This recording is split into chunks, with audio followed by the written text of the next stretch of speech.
თუ კი თანკბილვა არის სწორი და სწორ მალე ჩავერიეთ და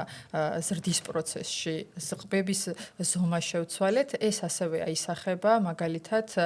ყვრიმალებზე და ყვრიმალები უფრო გამოკვეთილი არის დასრულ პაციენტებშიც, ანუ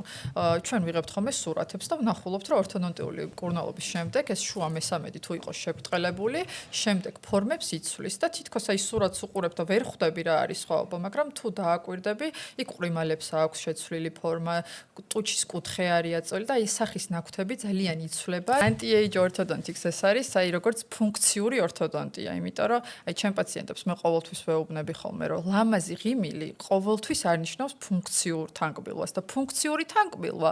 ყოველთვის ნიშნავს ლამაზ კბილებს. ამიტომაც ჩვენ ამოცანად ვისახავთ ხოლმე, რომ მივიღოთ ფუნქციურად გამართული თანკბილვა და ეს ავტომატურად მერე ნიშნავს ლამაზ ღიმილს.